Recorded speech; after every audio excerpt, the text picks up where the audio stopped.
at the core of everything I do is creativity. Even down to the clothes I wear, it's a creative choice. And in my garden, it's not just about growing vegetables just to feed us. It's also about creating a space that is an oasis that feeds our soul. And that for me is very important. It encompasses everything that I do. So you came here to talk about your gardening and what you did, but it seemed broader to me than that. So what did you hope to achieve by coming to talk to these people at TEDx? Well, it's an unusual audience. It's a different. Normally, I talk to people who they want to come to a talk to learn about growing. It's far more targeted because they're coming to learn about either growing herbs or growing organic vegetables or setting up a garden. Whereas today I'm talking to a much broader audience. So I looked at what I do and I looked at my garden, and I wanted to bring something that people would be able to relate to, that wouldn't necessarily be, oh, I'm now going to go and start gardening, although I must say I accuse the people afterwards coming and asking me all questions about their tomatoes and, oh, they used to grow, now they want to start growing. So it's great that has triggered that conversation with people, that, oh yes, it's inspired them to perhaps go and start growing their own food or grow the food they're already growing in a better manner. But I was also hoping to inspire people that we can all do something. That I use the analogy all the way through my talk of my relationship with my garden, and using that as an analogy for all the different things that happen in my garden, relationships between the insects and the pests, and the relationship between the plants and the soil, and it's about this whole network of interconnectedness. And somehow we as humans we seem to think of ourselves as being separate from this. And I was hoping to trigger people into, not trigger in a bad way, but to kickstart people into realizing that we are a part of nature. And the sooner you start realizing that, then you start caring for nature a lot more, because it's a part of you. We care for things that are part of us, not apart from us. Okay, the whole phrase of an apple a day keeps the doctor away, we tend to think, oh, well, we're just going to eat an apple and we're fine. But the phrase, an apple a day keeps the doctor away, was coined in around 1914.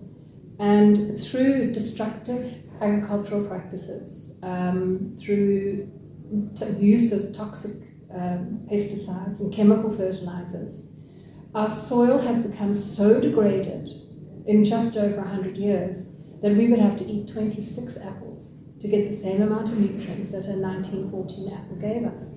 And that's a horrifying stat.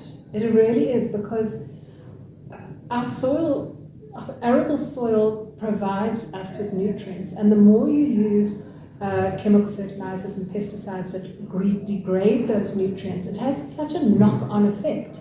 If the plants aren't getting those nutrients from the soil, therefore we're not getting the nutrients from the plants, therefore we have this huge growth industry of supplements, where we all now, instead of getting it from our food, we land up taking it in a tablet form, or we don't get it in a tablet form and we land up paying the cost through ill health.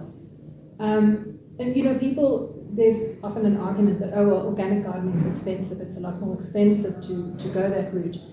But when you look at the cost of having ill health, then you have to weigh up, which is more expensive. What can we as individuals do to address the problems that we're facing now?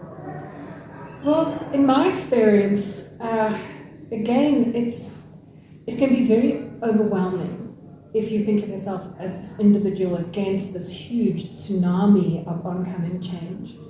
And what I did, as far as the change that I've made, I took a little step it might seem like a huge step to somebody else, but I took the little step of writing a book about growing vegetables in my garden. And for me, it was almost as if that book was meant to be written. The minute I started writing, it just flowed. I even wrote on Christmas Day.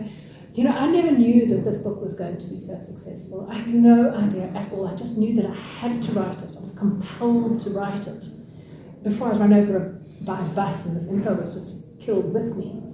And I would like to try and inspire people to find the thing that flows for them, that connects them to their world around them, that helps guide them in the direction where they can make a change. Not everybody is going to make a change by going out and growing some organic vegetables, although I do advise everybody to do that anyway as part of the journey, because it just makes you a happier person and a healthier person. But try and find the things that feel right.